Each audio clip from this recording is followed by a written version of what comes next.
Welcome to the Time to Grow Up podcast with your host, Chong. I know I've changed the title a little bit. The reason for that is because I felt like the title of Time to Grow Up reflects a little bit more on the topics I do want to cover in the podcast format.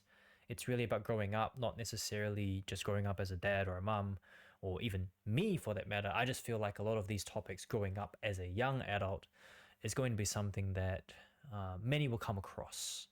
And secondly, why podcasts? Why don't I just write a book? Well, as some might have already picked up, the whole idea of this podcast was really to be a place to kind of give it to my kids and say like, hey, like these are some of the things I've recorded in my youth.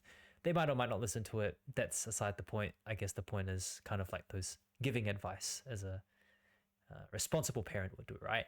And the thing with that is I just do better with talking, and therefore I figured, you know what, like doing it in a podcast format is very much the way I want to do things. So that's pretty much it, because I want to cover a topic that's near and dear to my heart today, which, because I burnt out a little bit last year, I want to quickly talk about passion and purpose and how this whole burnout in the end of 2025 led me to this idea of distinguishing the two, even though they might sound very, very similar.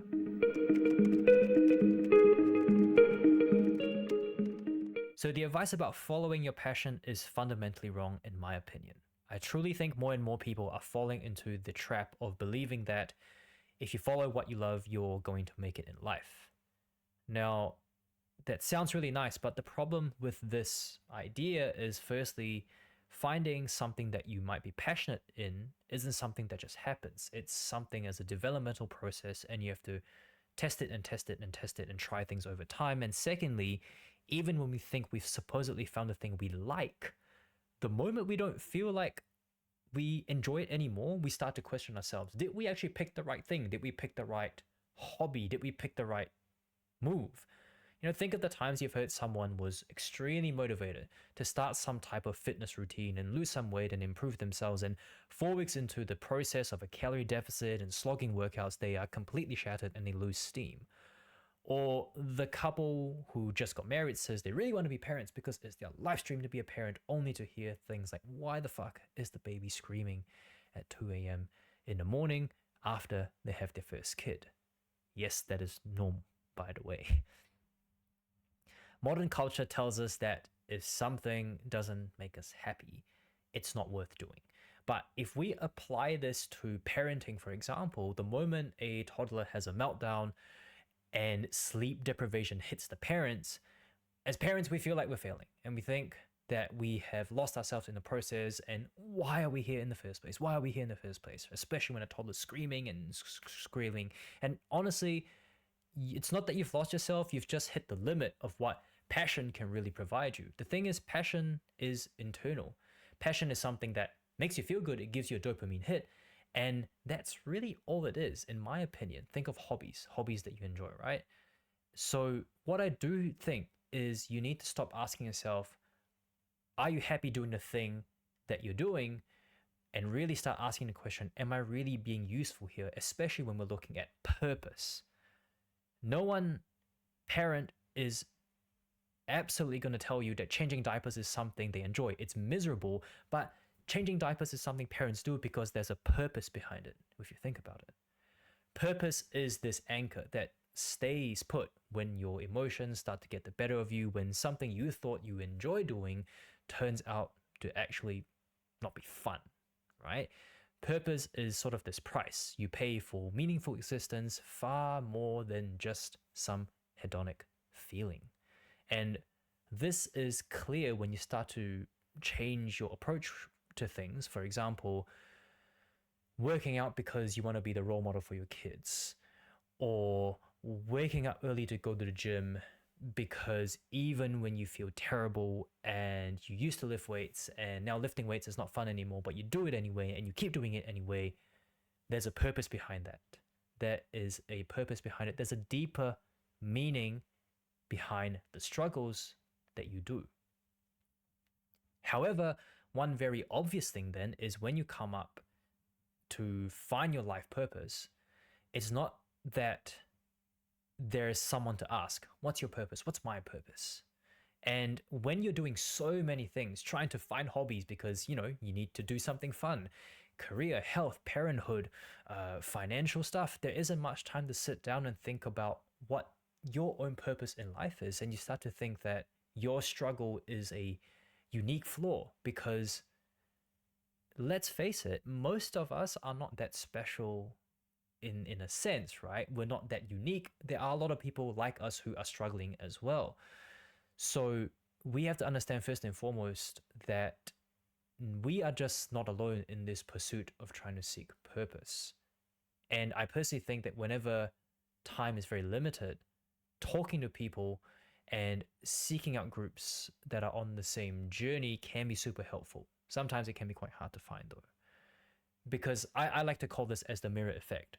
To my earlier point, you feel like you're not doing very well, but you're seeing your friends and people posting things or people telling you that they're really riding the high. All of a sudden, it's you that you're hitting the wall. But if you find a group of people who are telling you that they're very successful, however, they are also hitting a wall, you are able to kind of sit down with these individuals and connect more.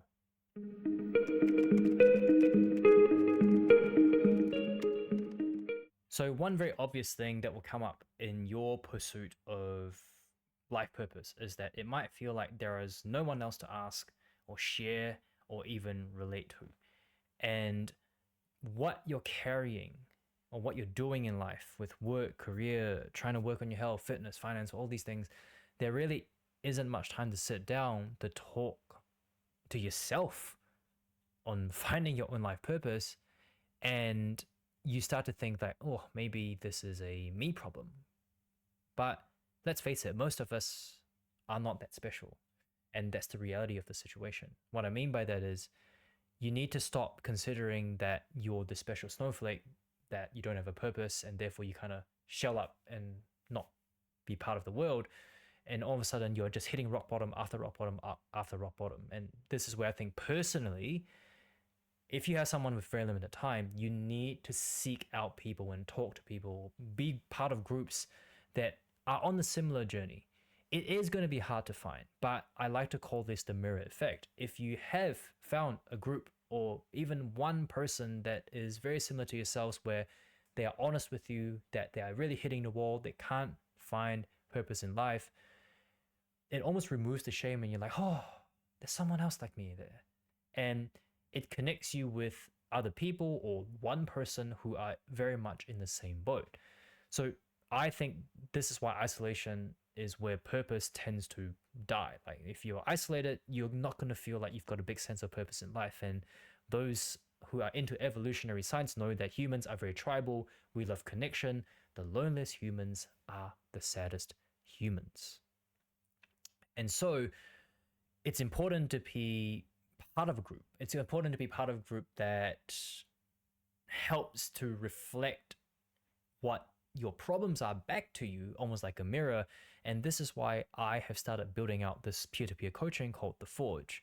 The saying goes, self-made man is a fancy term for being lonely, especially if you're a young adult trying to see what others think.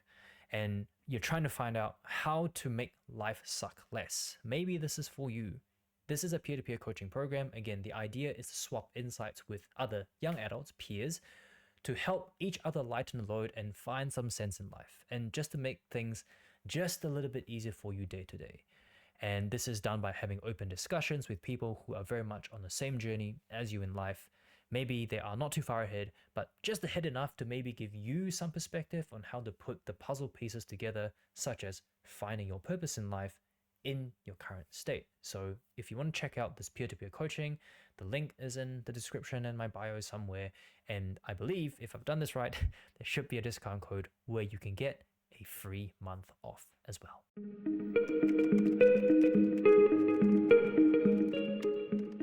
Now, let's say you're saying, John, no, I'm very passionate about something. And you might also be thinking, my passion is going to end up being my purpose in life. That can happen. Great. And if that's the case, absolutely. But remember, passion, is something that develops over time. And we shouldn't really confuse purpose with passion again, because again, passion is something that should give you joy, and purpose is something that you kind of do. And so I like this equation here. Consistency equals to passion plus perseverance times purpose. Doing something purposeful doesn't always need to feel good. Like I said, unlike a passion project, which really should fill your joy bucket, or hobbies like jujitsu or whatever, the reality that you need to be consistent at something can be done if you are very passionate, of course, but if you have more purpose, that's going to take it to a whole other level, and I'll talk about this in a sec. Think of how this works. Think of the time you actually have to make money. What do you do? Like what do most people do? They go to work despite not feeling a deep passion for it, right? Not everyone likes their job, but it serves a great purpose. So if we want to be consistent at something, we can look to either develop more perseverance or develop more passion, or maybe find bigger purpose. Passion is, again, something that you should do and find that makes you happy. It takes time, but it helps drive consistency up. You do things that you enjoy, playing computer games. Again, for me, lifting. Perseverance is not that easy to develop, and it takes people a long time to hit personal best in the gym. They persevere, or how long it takes parents to understand what their children are going through from an emotional standpoint. And we have to persevere through things, and developing perseverance takes time. However, the biggest gold mine, I suppose, is purpose. And unlike passion and perseverance, which are additional points in the equation, purpose is a multiplier. If you look at the formula, you could do something you like or develop a insane amount of perseverance, and the consistency will go up 100%. But in contrast, if you develop a deep sense of purpose, this is going to be a massive multiplier. I use health and fitness as an example here. Your initial fat loss phase, you go into it with high motivation and high passion, and you get stuck at week 4. Your perseverance slips at week 8. You're not going to will yourself through 16 weeks of a deficit and training if you're just relying on motivation, passion, and perseverance. If, however, we think of these 16 weeks and going, okay, I need to improve my health, I need to improve my fitness and all of that because there is a purpose. It is a duty for myself as a parent to show up for my kids, to be a role model to them, to show them that one can work on their health despite a very busy schedule, despite being very stressed with work. There's a big purpose to that. Some business owners will tell you that, sure, making money is a passion, it makes them feel good, but some will also tell you that you need to find your purpose. You need to help more people. You need to create products to make humanity XYZ, whatever it might be. And this purpose will turn consistency into something really, really great. And therefore, purpose is a long-term investment that will drive consistency very, very high.